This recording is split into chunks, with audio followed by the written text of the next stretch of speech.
just a quick one. I got called out to do a fence repair not that long ago, and it's basically just down to the fact that the posts aren't in the ground far enough. The first one I took down and showed you, see in a minute, I put a tape measure across it. I thought you could actually see it, but unfortunately you couldn't. But it measured a maximum of 15 inches. Now the other two were only in the ground 12 inches.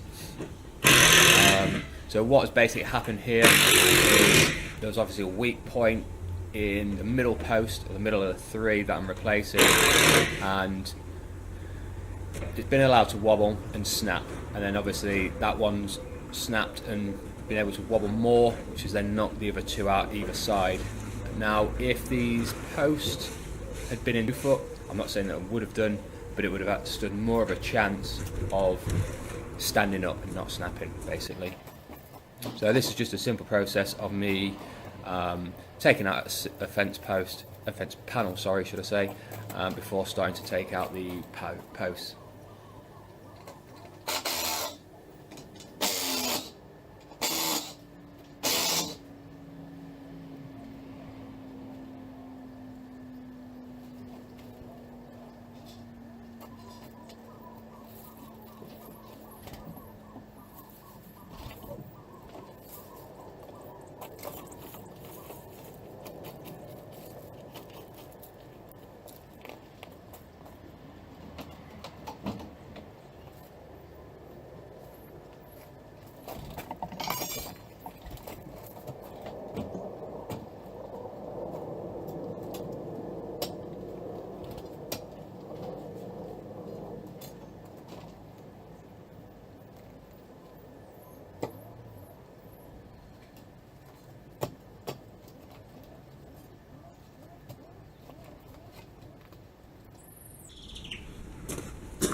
So this is basically me trying to show you that the post just realistically wasn't in the ground deep enough. Now, if I was to put this fence up, it's only been up 18 months, bearing in mind.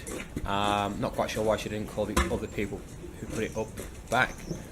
Obviously she didn't like their service, so I got the job. But personally, if I was to do this fence, they are only 6x6s and there's no gravel boards and it's wooden posts, but I would have used 4x4s, well that's 4" by 4" wooden posts, just purely for the fact that 3x3s on a 6 foot high fence they're just not strong enough realistically, and that's probably why that other one snapped as well.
So I think I've said in the previous video that I've done a fencing Friday that I'm not really that keen on using post mix bags, but they do come in handy if you see. So the concrete I've taken out, if you put it back into the bag, it makes cleaning up a lot easier.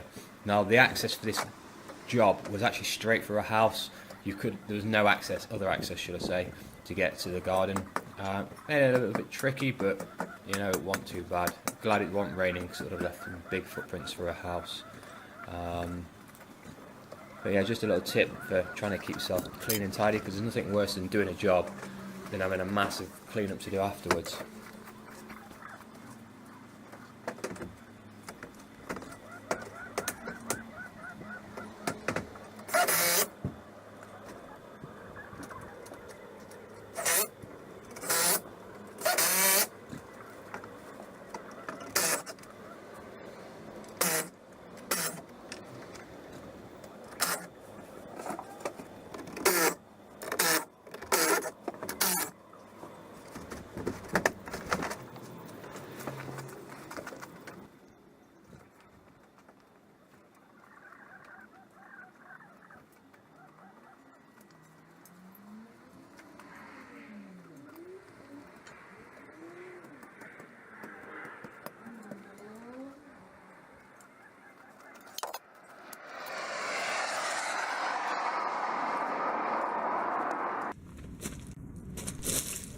Okay, like I said on the last fencing Friday video, it wasn't really the best post to show you on, basically because there's no concrete around it. But as you can see here, I am hitting around the post, and I'll dig away in a minute, because all I'm looking for is where the concrete is and where it stops and starts. So I've found it now, and I'm digging that little trench that I was talking about last time. So if you dig a little trench next to the concrete, it will actually give the concrete somewhere to fall.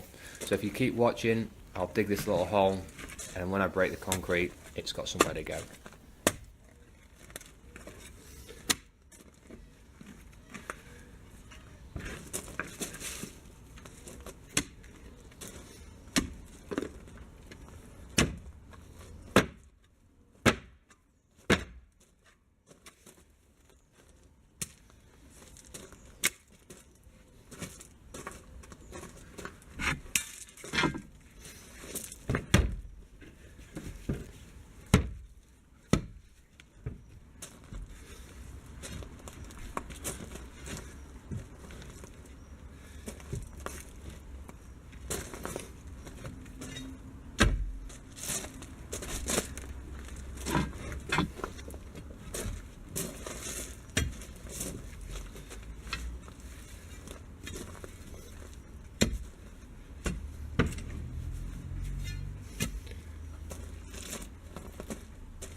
Now if you watch what I'm doing, I'm actually able to pull this concrete out and move it around, just purely for the fact, like I've said, I've dug that hole next to the concrete. So like if you can imagine like being wrapped up in a blanket, you can't move, you create a space, you've got room to manoeuvre things around. You may sometimes end up using a little bit more either post mix or concrete mix, but personally I think it's worth it. It gets the job done a lot easier. Maybe not as quick, doesn't necessarily make it quicker, but it makes it a lot easier for you.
So on this one, it's just giving me a bit of a close-up of the hole that I've just dug. I've obviously put the post in and levelled it out. It's quite easy on this one because where this bottom edge of the panel sits, it's a little bit higher, so you can see where it should have been, where it was in the first place. So this is a bag of post mix. I always tend to use at least one, if not 1.5 per hole. I think that's bare minimum personally. And if you look in a right size hole, it virtually fills the whole thing up, which is the way it should be. Now you are meant to use around about 2 litres of water in this. Due to the fact that we're in the winter and stuff, I know it's not going to be that long before it gets wet, and it tends to absorb all the moisture from around it and go hard anyway. So within about 3 days that post set will be set and not hard.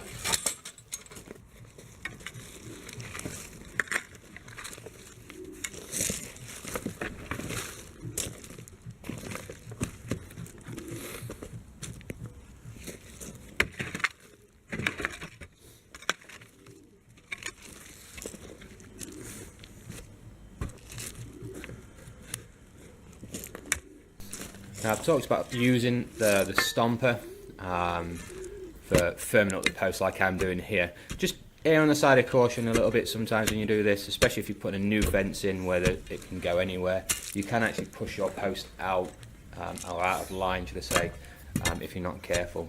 But it is the best option to firm up your posts when you're using a dry mix.